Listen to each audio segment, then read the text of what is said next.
Buenas tardes, soy Samuel Oviedo y les voy a hablar acerca de lo que trata la planeación educativa. Así que pónganse cómodos porque vamos a comenzar. Primer punto, la conceptualización. En este caso, se trata de la planeación como un hecho que trata de prever un futuro factible. Cualquier acontecimiento negativo se tiene que prácticamente erradicar. Se trata de tener una capacidad para poder responder ante todas esas situaciones negativas que pudieran surgir en el futuro. Cuando hablamos de la educación, pues hablamos de la planeación educativa. Esta se encarga de especificar fines, objetivos y metas en cuanto a la planeación y, pues sí, a la educación. Este tipo de planeación pues define cómo, qué y con qué se va a trabajar. Prácticamente hablamos de recursos y estrategias. Cuando hablamos de la planeación educativa, también hablamos de dimensiones.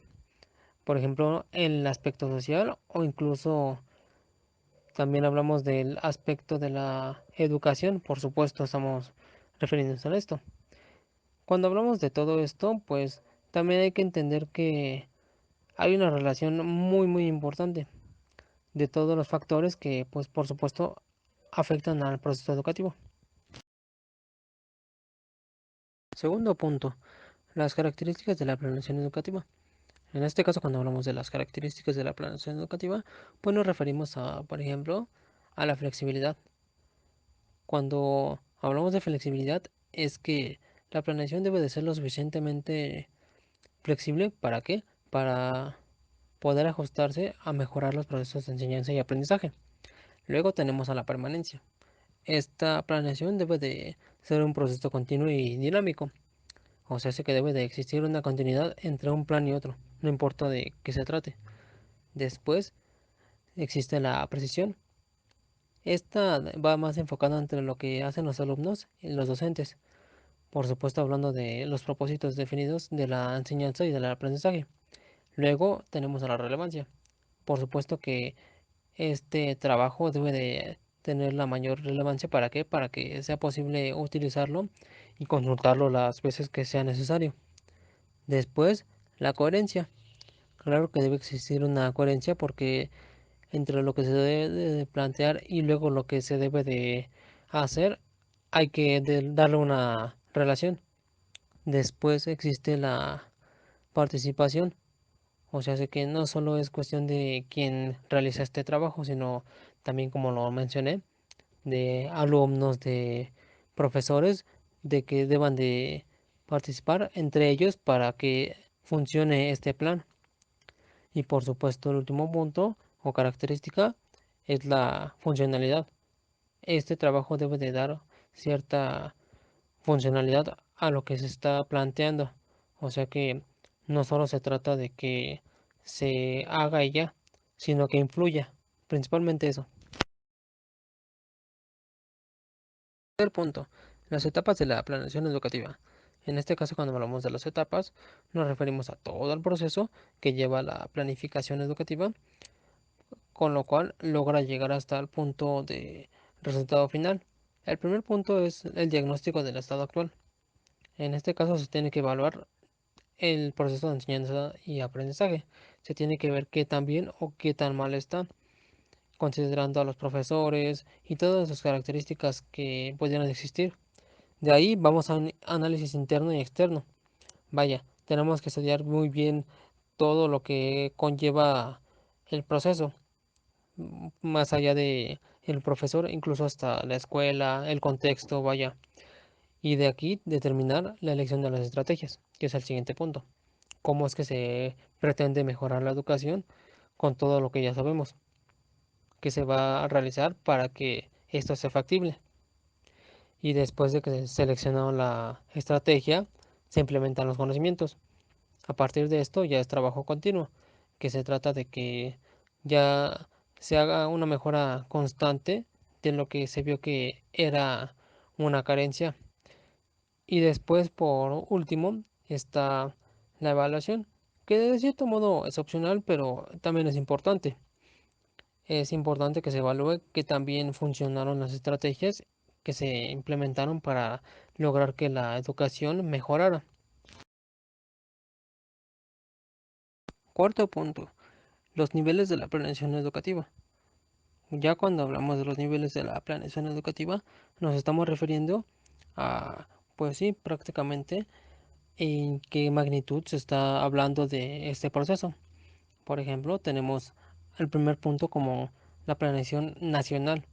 O sea, este trabajo va a afectar no solo a un pequeño grupo, va a afectar a todo el país, porque se tiene como objetivo, pues, tener una visión de toda la nación, no solo de una región o incluso una sola institución.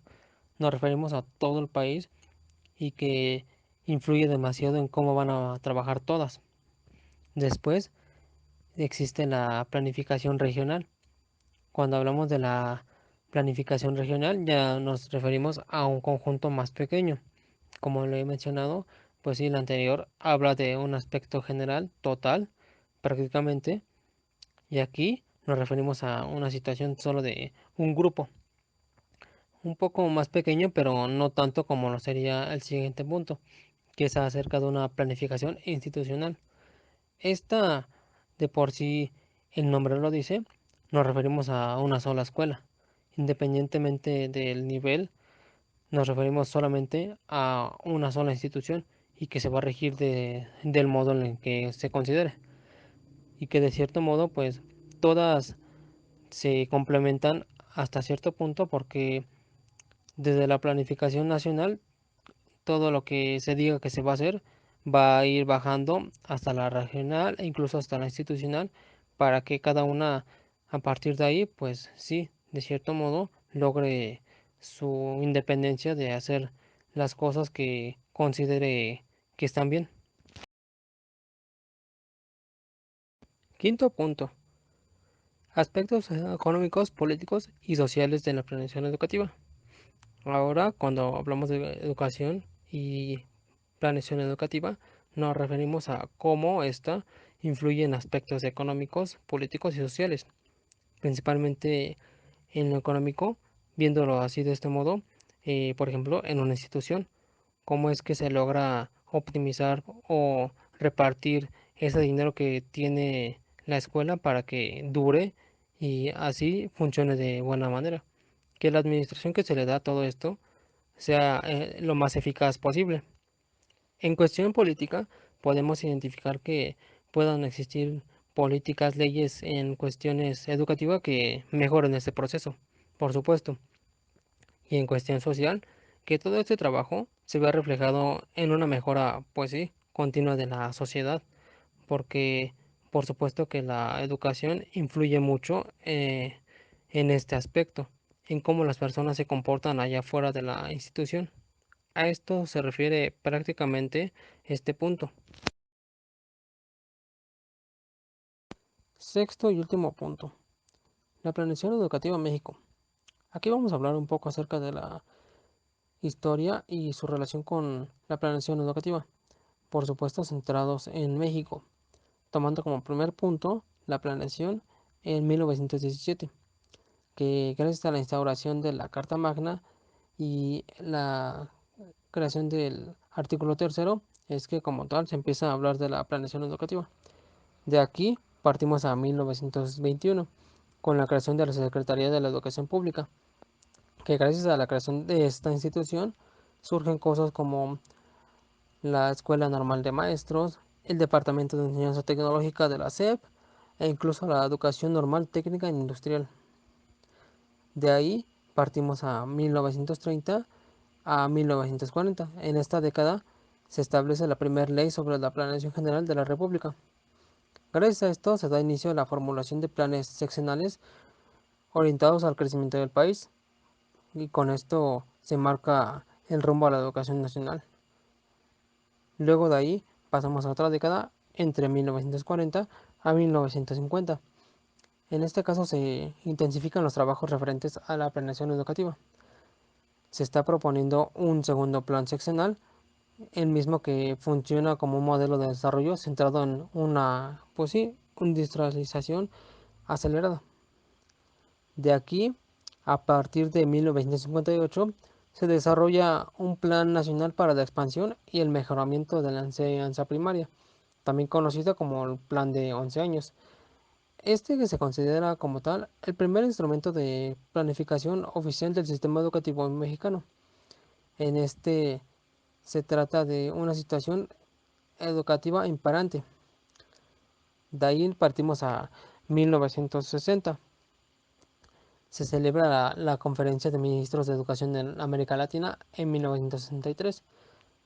Aquí prácticamente se establecen las pautas para la conceptualización de la planificación. Y luego de ahí a 1965 que se instaló la Comisión Nacional para el Planteamiento Integral de la Educación, con el cual dentro de sus funciones tiene la formulación del Plan Integral de la Educación.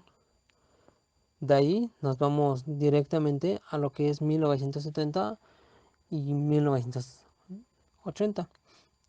En este caso se crea la Subsecretaría de Planeación y Coordinación Educativa de la SEP. En 1973, el periodo que se está planteando dice que se crea la Ley Federal de la Educación, que presenta una concepción unitaria del sistema educativo y se incluyen disposiciones del carácter general en torno a su planeación.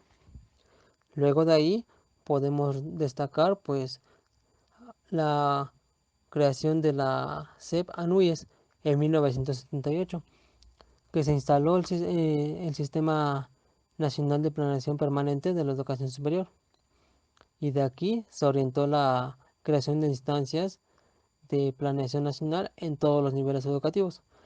Luego tenemos en 1980 que se caracteriza por reformas legales, modernización administrativa, investigación, planeación, renovación pedagógica y por supuesto nuevas posibilidades de enseñanza. De aquí partimos hasta 1989 hasta 1994.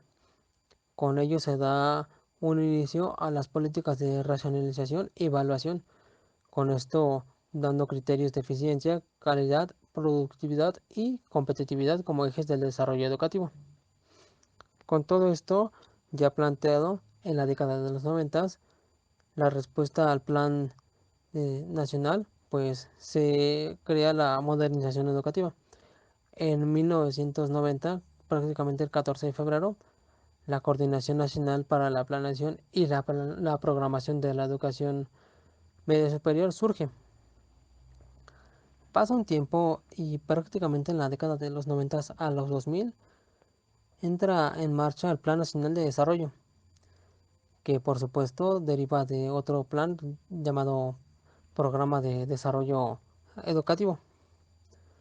De aquí podemos tomar en cuenta también en el sexenio de 2001 a 2006 al gobierno federal, que precisa la asignación de mayores recursos para la educación. En consecuencia, aquí se desprende el programa de educación nacional. Con todo esto, prácticamente podemos entender que la planeación educativa tiene una gran influencia en nuestro país y que no pasa desapercibida. Con esto prácticamente podemos dar por concluido este video. Gracias por quedarte hasta el final. Espero que te haya gustado y que me dejes tu pulgar arriba.